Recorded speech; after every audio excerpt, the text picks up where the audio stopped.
Hey guys, it's Bix. Emergency broadcast on what the hell's going on with Apple. Those of you on the private road and on Patreon, I posted on February 21st uh, a video called The iPhone and the End of Globalization. Here's a frightening video on just how necessary globalization is in the making of the iPhone or anything for that matter. Let me play a little bit. Watch this. If you're on the Patreon or private road, watch this video. In the Apple A12, Apple designed the chip. There is an Apple logo on the packaging. Apple is headquartered in California. Apple outsources chip fabrication to TSMC in Taiwan. Packaging and final test of A12 may be done by Amcor in the Philippines. The A12 is then assembled into the iPhone by Foxconn in China, or Pegatron in Taiwan. So, which is the country of origin?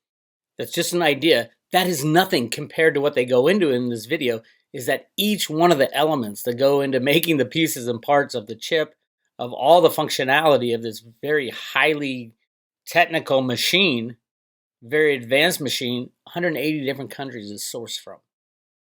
It requires the full functioning of the global supply chain, and the global supply chain has stopped. There will be no more Apple iPhones starting, I would say, in about a month, maybe 3 weeks. I mean it. I mean it. And until the global supply chain starts up, which could be months or years, we could be seeing the last iPhone for quite a while. So if you thought you needed to upgrade, go do it. But then again, will the cell phone carriers be up and running? It's ugly. It's ugly. How ugly is it if you had one of the best jobs in the world and you were working for Apple and you were at the top of your field and you're like, oh my God, this is the greatest job I've ever had? Would you leave? Just announced today. Apple loses pair of key operations and supply chain executives. Company's vice president of manufacturing design departs. Operations executive who worked on iPhone discussing exit. This is no joke, my friends. Apple's lost a pair of veteran executives who worked in the manufacturing, supply chain, and operations group and were key participants in the production of many of the company's major devices. Nick Forenza, a vice president of manufacturing design, has retired from Apple, while Duco Pascojomi, another vice president who worked on operations, is discussing an exit in the near future, according to people familiar with the moves. Pasmoj, I don't know how to say that name, Pasmooj, left the operations team over a year ago, moving into a role reporting to the company's head of augmented reality efforts, said people who asked not to be identified in discussing personnel. Apple has about 100 vice presidents across the company who help Chief Executive Tim Cook and senior executive teams run one of the world's most profitable companies. An actual Apple spokesman declined to comment. Forenza and Pascojomi didn't respond to requests for comment. Apple's work on operations has become even more critical in recent years, which is evident within its top ranks. Apple's two employees, Cook and Chief Operating Officer Williams, come from the operations world. It is the newest member of the executive team. Shalib Khan is vice president of operations. The unit is central to the company's search for more places to supply and build its products in the face of geopolitical issues such as U.S. trade war with China and the outbreak of the COVID virus. Personnel moves aren't related to that. I love this. The personnel moves aren't related to each other, nor the recent supply chain disruptions, according to people familiar with the matter. Bullshit. Bullshit. Apple stock price has been dropping, which is a big deal for the Dow. The Dow is 30 stocks, all weighted in a certain amount. For example, highest weighting of Dow is Boeing. We all know the problems Boeing's having. Apple Computer is the second highest weighted. At 7.3% of the Dow is Apple. Top 10 make up over 50% of the Dow. United Healthcare. How many extra costs, are United Healthcare going to be adding to their cost structure? You know, when people buy their healthcare, it's pretty much a fixed price, changes about once a year, right? That's locked in. The amount of healthcare people need and want is the problem.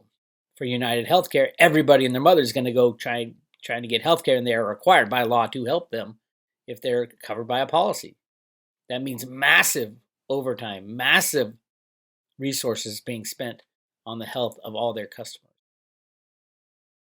So that's the top three. Good luck for the Dow. Home building is done. When banks are done, home building is done. And Goldman Sachs, obviously a huge derivative player, most likely go to zero. McDonald's, who knows? Remember, they got to get their pieces and parts from everywhere too. Everything from the boxes that they make. Are those made in China? Where do they source their meat? Where do they source all their things that they need to make their meals? In a globalized world, everything comes from everywhere. And when that shuts down, good night.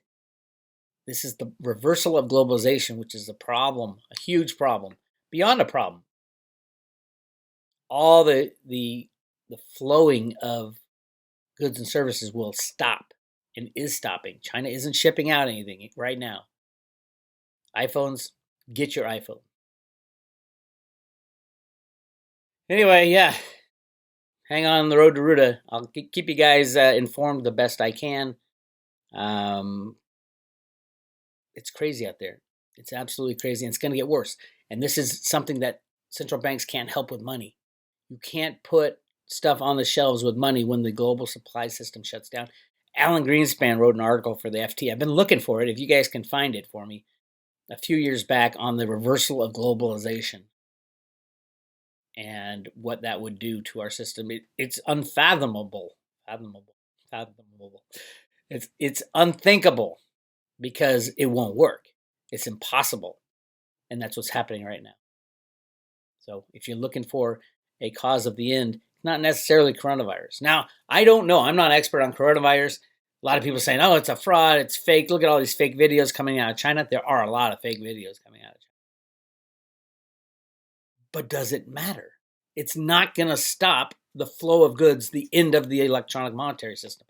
It's not going to stop the chaos. And that's the big thing. Yes, there's a certain percentage of the population that will die if they get the coronavirus. Probably a much bigger percentage of the population that will die if they can't get food delivered, if the monetary system shuts down. And that's exactly what's happening, and they can't reverse it because this is a supply problem. You can't get all the pieces and parts to make your cars, your cell phones, deliver your food properly in the proper containers. All containers are made in China. And there's no containers being shipped around the world right now out of China. They're just sitting there. We're going to run out of containers? We'll find out. I think goods and services, goods and stuff are going into China, which means basically, I think the port has stopped for the most part. Anyway, I will keep you informed, guys. Take care.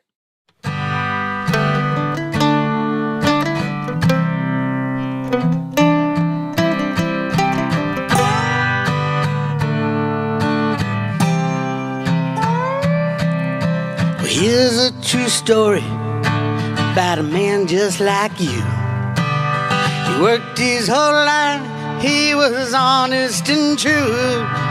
Built up a nest egg the way they said to. Invest in the market, money works for you.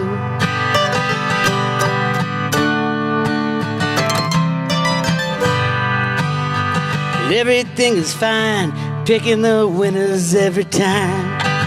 Started to believe he could make dollars out of dime. Little did he know he's being primed for a fall. The riggers let you play, then the riggers steal the ball. We want free markets, not a million phantom trades. Lest everyone's honest, we're gonna lose what we made. Got to shut down exchanges, trade one for one. We want free markets, well, our work's just begun. markets are the road to freedom.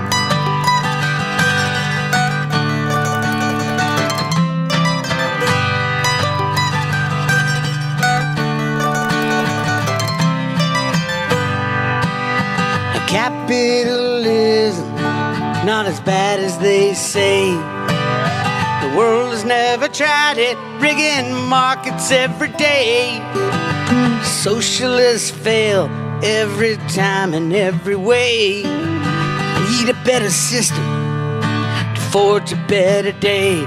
We want free markets, not a million phantom trades. Lest everyone's honest, we're gonna lose what we made. We gotta shut down exchanges till they trade one for one. We want free markets, our work's just begun. Free markets are the road to freedom.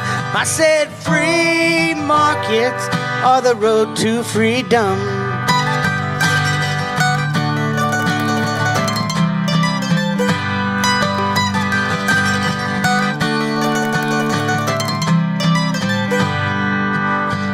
Crypto solution, if only done right. We can take out the liars, bring dark into light, and trust in the math, not the people who lie. I think we can make it if we give it a try. We want free markets, not a million phantom trades. Lest everyone's honest, we're gonna lose what we made. We gotta shut down exchanges till they trade one for one. We want free markets, our work's just begun. 'Cause free markets are the road to freedom. I said free markets are the road to freedom. Free markets are the road to freedom.